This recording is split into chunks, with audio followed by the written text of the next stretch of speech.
มื้อนี้มาเบิ่งการพบกันระหว่างทีม IBC เนาะ vs ทีมบุญจันทร์เป็นทีมหมู่กันนี่แหละเนาะอ่ามาเบิ่งการเคาะบาสการเตะบาสเพื่อสุขภาพเนาะเพื่อร่างกายเนาะตอนนี้บาสยังคงเป็นบาสของทีมงาน IBC อยู่เนาะถือว่าเป็นการเคาะกันสั้นๆเนาะตอนนี้เล่นยังครองบาสอยู่เนาะให้มาที่บุญคำให้มาที่สายน้อยเนาะบาส7คนก็ถือว่าจะเป็นการออกบาสไวหน่อยหนึงเนาะ ตอนนี้ก็ยังเป็นการครองบาสของทีม IBC อยู่เนาะตอนนี้เนาะยังเคาะกันสั้นๆอยู่ในแนวรับอยู่เนาะเพราะว่าบานขึ้นบ่ได้เนาะทีมก็เจ้าบ่ได้ขึ้นมาไล่บานเนาะก็เจ้าตั้งรับอย่างดีดักเนาะจังหวะนี้ก็ยังคงเคาะกันสั้นๆเนาะเจมส์จิให้มาที่ไสน้อยไสน้อยให้กลางเนาะถือว่าเป็นการเล่นหาตำแหน่งได้ดีเนาะจังหวะนี้บานสวนกันขึ้นมาแล้วจังหวะนี้เนาะริมเส้นอ่าเล่นตัดเข้าในบ่ผ่านเนาะ บ่ผ่านก็ถือว่าถึกสวนกลับทันทีเลยเนาะอุ้ยจังหวะนี้เอ้าล็อกบัดหนึ่งง้างสกัดติดกำแพงจังหวะนี้โอ้ยเนาะถือว่ายังติดเซฟเนาะมาเบิ่งภาพช้าคืนอีกเทื่อหนึงเนาะเห็นบ่จังหวะนี้เนาะบุญจันทร์ง้างคล้ายๆกับว่าสิยิงเนาะบุญค้ำก็สกัดขึ้นแต่ว่ายังคงตามมา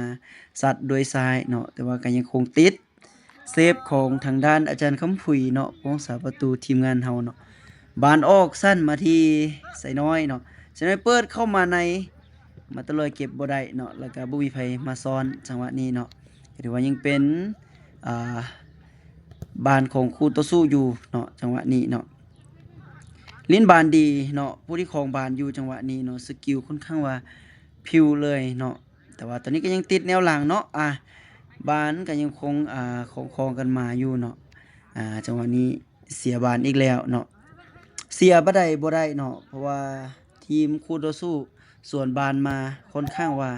ไหวเนาะยังติดมาที่ไสน้อยเนาะไสน้อยให้มาที่เจมส์จิไปแหนมให้มาที่เจมมี่อืยิงบ่ได้เนาะบานให้มางามเลยเนาะหลังจากได้บานปุ๊บทีมคู่ต่อสู้แม่นลิ้นไวเลยเนาะตอนนี้ไสน้อยไปได้บอเนาะไสน้อยให้มากลางเนาะจังหวะนี้มันตลอยจี้ขึ้นมาให้มาที่บิลลิงจังหวะนี้สับโอ้ยสับบ่เข้าเนาะยังเคลียร์ยังมีคนเก็บได้อยู่เจมส์จิเก็บได้มันตลอยยิงโอ้โหติดเซฟอีกเดี๋ยวมาเบิ่งจังหวะการขึ้นบานงามๆเนาะจังหวะนี้เนาะ ขึ้นมามัตลอยไหลมาที่เล่งเนาะง้างลอกบานหนึ่งแล้วเนาะแต่ว่าสับเนาะติดพงษาประตูเนาะจิมจียังเก็บบานได้เนาะแต่ให้มาที่มัตลอยยิงน้ำหนักบ่ได้เนาะเอิ้นว่าถึกเซฟเนาะถึกเซฟจากพวกสาประตูของทีมคู่ต่อสู้เนาะจังหวะนี้บานเตะมุมของทีม IBC เฮาเนาะ เสียน้อยเตะขึ้นมาเข้ามือผู้รักษาประตูนี่แหละเนาะจะเป็นจังหวะสวนไวเลยเนาะโตจังหวะนี้เนาะเวลาได้บานปุ๊บนี่ทีมสีขาวหรือทีมคู่ต่อสู้จะสวนขึ้นมาไวเนาะแต่ว่ายังติดอยู่เนาะยังขึ้นมาบ่ได้เนาะจังหวะนี้ยกบันหนึ่งให้มาที่ไสน้อยเนาะไสน้อยอ่าไสน้อยให้บ่ผ่านเนาะยังคงเป็นบานของทีมคู่ต่อสู้อยู่เนาะ แต่ว่าเจมส์จิก็เก็บบานได้เนาะให้เจมมี่ให้จังใดให้มาที่เจมส์จิใส่น้อยเจมมี่โอ้โหสิงบานเคาะบานงามเนาะเคาะบานสั้นๆงามๆตอนนี้กลับมาแดนหลังเนาะบุญค่ำเนาะเป็นคนยืนแดนหลังค่อนข้างว่าได้เนาะว่าจะเป็นหุ้นเนาะแต่ว่าอายุยังน้อยๆอยู่เนาะแต่ว่าอนาคตน่าจะลิ้นได้ไกลอยู่เนาะตอนนี้ยังเป็นบานเคาะสั้นๆเนาะเน้นของบานกันสั้นๆเนาะ ฉะนั้นตัดเข้าในบัตรหนึ่งเนาะเล็งโยกเข้าไป เห็นมาตลอยสิ่งกันบัตรหนึ่งจังหวะนี้อืมต่ำเข้าแข้งเนาะเก็บบานบ่ได้เนาะหลังจากเก็บบ่ได้ปุ๊บเนี่ยอาจจะมีโอกาสโดนสวนกลับเนาะเพราะว่ากระเจ้ามักสวนกลับเหลือเกินเนาะจังหวะนี้ดึงบานบ่อยู่เนาะถ้าดึงบานอยู่นี่ลิ้นสิงกับมาตลอยนี่งามเนาะตอนนี้บานคืนหลังมาเนาะ แดนหลังก็ถือว่าข้อบานแบบใจเย็นๆเนาะให้มาที่เจมส์จิเนาะเจมส์จิแทงโอ้ยสิแทงทะลุซ่องเนาะแต่ว่า บานบ่ทะลุเนาะบ่ทะลุเนาะถูกสกัดเนาะจากคู่ต่อสู้เนาะตอนนี้เขาเจ้าก็แทงมาแต่ว่าก็ยังติดอยู่ที่ไสน้อยเนาะตอนนี้บานยังต่อเนื่องโอ้โฮรอดฟังขาไสน้อยเจมส์จี้ยังเก็บได้อยู่จังหวะนี้ปั๊มกันเนาะปั๊มกันก็ขอโทษขอโพยกันเนาะบานเตะลิ้นเตะม่วนเตะเอาเหงื่อเนาะเตะเอาน้ำเบียร์ออกเนาะอ้าวเจมส์จี้พลิกงามเลยจังหวะนี้เนาะให้มาที่ลิงให้กับเจมส์จี้เนาะจังหวะนี้ยังไปบ่ได้เทื่อเนาะไสน้อยยกไปบัดหนึ่งตัดสินใจเปิดจิมมี่มงบ่ถึกเนาะก็เลยเข้ามือของผู้รักษาประตูเลยหลังจากได้บานปุ๊บเนาะเพิ่นมักจะมีการสวนเนาะแต่ว่าจังหวะนี้เอาบานลงงามเลยเนาะยังเป็นกองหน้าของทีมคู่ต่อสู้เนาะจังหวะนี้บุญจันทร์ได้บานอยู่เนาะเอาจ่ายเข้าบังขาไสน้อยมางามเลยแต่ว่ายังติดบุญค้ำอยู่เนาะบ่ผ่านเนาะตอนนี้เป็นบานของทางทีม IBC เนาะจังหวะนี้ยกให้มาที่เจมจิเตะบ่ผ่านเนาะแต่ว่ายังเป็นการปั๊มบานกันอยู่เนาะผู้นี้แหละที่ว่าพิ้วที่สุดแหละเนาะในการล่อบานเนาะ3-4 คนเอาเพิ่นบ่อยู่เนาะไวเนาะตอนนี้เป็นบานทางทีมสีขาวอยู่เนาะส่วนขึ้นมาจังหวะนี้เอาโตตบเข้ามาในบ้านหนึ่งมีบ่มีคนเก็บเนาะทีม IBC ยังเคลียร์บานได้อยู่เนาะวันนี้บานโอ้เข้าหลังเนาะเข้าหลังเลยว่าตัดสินใจเคลียร์บานออกไปก่อนเนาะเดี๋ยวมาเบิ่งจังหวะใหม่ตอนนี้ยังเป็น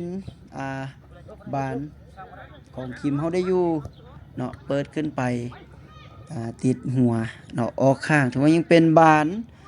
โยนของทีม IBC เนาะจังหวะนี้ให้มาที่เจมี่ไปบ่ได้คืนมาให้บิลลี่บันนึงเนาะลิงโอ้ยบ่ผ่านจังหวะนี้ขึ้นมา2ยังเนาะยังบ่ผ่านยังติดอยู่ที่ไสน้อยเนาะบานหลังจากได้ปุ๊บก็มีการสวนไวเนาะจังหวะนี้เจมี่ตัดสินใจซัดเนาะบ่ตรงกรอบเลยเนาะตัดสินใจยิงบ่ตรงกรอบอันนี้บานสวนขึ้นมาไวหลังจากได้บานทีมคู่ต่อสู้จะสวนขึ้นมาไวเลยเนาะให้มาที่เจมจิไปบ่ได้เนาะกลับมาที่ไสน้อยเนาะไสน้อยให้มาที่บิลลี่บันนึงเนาะเอายกโซสกิลบันนึงเนาะโอ้ยสิงบานกันงามเลยจังหวะนี้ข้อบานงามเลยเอาเป็นบานสวนขึ้นมาบัดนี้เนาะดึงบานงามแทงจิมมี่ให้มาที่มาตลอยเดี๋ยวมาเบิ่งภาพช้าบัดนึงเนาะดึงบานงามเลยเนาะแทงซ้ายให้เจมี่บ่ยิงเนาะให้มาที่มาตลอยเตะข้ามคานเสยเนาะถ้าตั้งใจยิงนี่เป็นประตูเนาะตอนนี้เป็นบานของทีมคู่ต่อสู้อยู่เนาะเอา1-2ยิงแทงขึ้นมาได้จังหวะนี้บานหลุดโอ้ยิงติดเซฟอยู่เนาะเซฟมา 2-3 จังหวะแล้วเนาะจันคำผุยเซฟได้อยู่เนาะเหนียวอยู่เนาะยิงตอนนี้ยังเป็นบานของทีม IBC เนาะบนคำเปิดขึ้นมาบ่ตรงเนาะ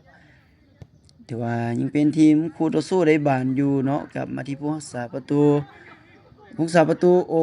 โซสกิลเนาะสกิลดีเนาะยังติดเจมจิอยู่เนาะเจมจิตัดเข้ามาใน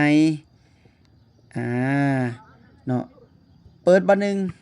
ยังติดเนาะเปิดให้เจมมี่ยังติดอยู่เนาะไสน้อยเก็บบานพลาดจังหวะนี้ดีแต่ยิงสวนบ่ได้เนาะบานงามจังหวะนี้มาตลอยเสียดายเนาะมาตลอยยิงพลาดเนาะยิงน้ำหนักบ่ได้เนาะตอนนี้บานก็ยังคงครองบานอยู่เนาะเกมไปจ่ายบานผิดพลาดเนาะจังหวะนี้โดนสวนอีกแล้วนี่ยิงไปยังติดเซฟเนาะยังติดกำแพงอยู่เนาะติดบล็อกอยู่ก็ตามมาเบิ่งจังหวะไม่เรื่อยๆเนาะก็ถือว่ายังเป็นทีมเฮาที่ยังครองบานจังหวะนี้ให้ยาวเกินไปเนาะทั้งเกมแล้วก็มาตลอยแล่นบ่ทันเนาะจังหวะนี้ตอนนี้ยังเป็นบานของทีมคู่ต่อสู้เนาะตัดสินใจโยกขึ้นมาคนเดียวให้มาที่ไอเสื้อขาวเนาะเกมให้บานพลาดหลายลูกเลยเนาะเกมถือว่าให้บานพลาดหลายลูกเนาะตอนนี้ ยังคงเคาะบานไปมาอยู่เนาะเอามาเบิ่งบานส่วนจังหวะนี้เนาะจิมมี่ดึงบัดหนึงซับบ่ได้ซับเนาะเอายังแต่งอยู่ยังดึงโยกอยู่เกมก็ยังโยกอยู่ไปบ่ได้เนาะตบเข้ามาในเนาะจังหวะนี้ตบเข้ามาก็บ่มีไผเนาะพัดยิงบ่พัดส่งเนาะส่งเข้าไปก็ยังติดอยู่เนาะวันนี้ถือว่าเป็นบานเคลียร์ขึ้นมาแต่ว่าก็ยังเก็บบานได้อยู่เนาะโดยรวมการครองบานยังหลายอยู่เนาะดึงโยกจังหวะหนึงให้มาที่เจมี่แทงให้มาตลอยบ่ผ่านเนาะเป็นบานเตะมุมจังหวะนี้เนาะเดี๋ยวมาเบิ่งลูกเตะมุมเปิดมาตลอยมงใส่ติดเซฟเนาะน้ำหนักบ่เพียงพอเนาะจังหวะนี้ก็ถือว่าเป็นบานส่วนขึ้นมาอีกแล้วเนาะคือว่าแหละคู่ต่อสู้จะออกบานไวเนาะเป็นบานส่วนกลับแทบว่าจะทุกลูกเนาะถ้ากองหลังเฮาบ่ไว้ก็ถือว่ามีโอกาสเนาะมีโอกาสที่จะถึกนำเนาะจังหวะนี้เนาะก็ถือว่าโยกอยู่เนาะโยกดึงบานบานยังดวนตัวโตๆอยู่เนาะจังหวะนี้ตัดสินใจสิไปเองเนาะไปบ่ได้เนาะมาเบิ่งเป็นบานส่วนกลับของทีม IBC เนาะให้หมู่หรือไปเองตัดสินใจไปเอง โดนสกัดเนาะถือว่าได้ฟาวล์จังหวะนี้เนาะแต่ว่าทีมงานเตะข้ามคานไปเนาะมาเบิ่งจังหวะตั้งเตะขึ้นของทีมคู่ต่อสู้เนาะแต่ว่าก็ยังเก็บบานบ่ได้เนาะเป็นบานโยนของทั้งทีม IBC เฮาเนาะจะเก็บได้เป็นบางช็อตเนาะบางช็อตเดี๋ยวคลิปต่อไปเนาะนัดต่อไปเฮาสิเก็บเต็มเวลาแล้วจะมาอัปเดตลงไปเนาะอัปเดตลงในเพจของมิลลิสปอร์ตเนาะลงไปให้แต่ละคนได้เข้ามาติดตามผลงานนักเตะเอาเหงื่อเอาแหงนี่แหละเนาะเตะออกกำลังกายเนาะตอนนี้ก็ถือว่าเนาะยังเป็นบานของทีมคู่ต่อสู้อยู่เปิดยาวมาจังหวะนี้ก็ยังติดเนาะยังเก็บได้อยู่เก็บได้จังหวะนี้เป็นบานฟาวล์เนาะถือว่าถึกมือของทีมสีขาวเนาะนักเตะทีมสีขาวเปิดโดยบุญคำเนาะจังหวะนี้เปิดโดยบุญคำมาเบิ่งลูกเปิดของบุญคำว่า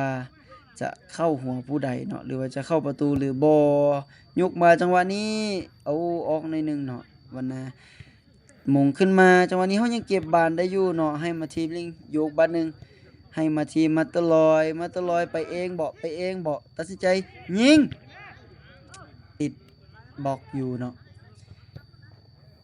งางซานิดนึงเนาะแต่งหลายโพดเนาะถือว่าเป็นบานเต็มมุมของทีม IBC เฮาเปิดมาจังหวะนี้ก็ติดมือผู้รักษาประตูเนาะเป็นบานเปิดยาวขึ้นมาจังหวะนี้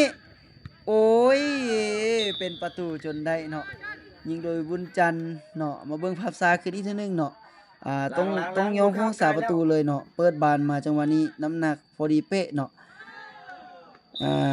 เข้าทางเป๊ะๆเนาะเข้าขวาตบเข้าไป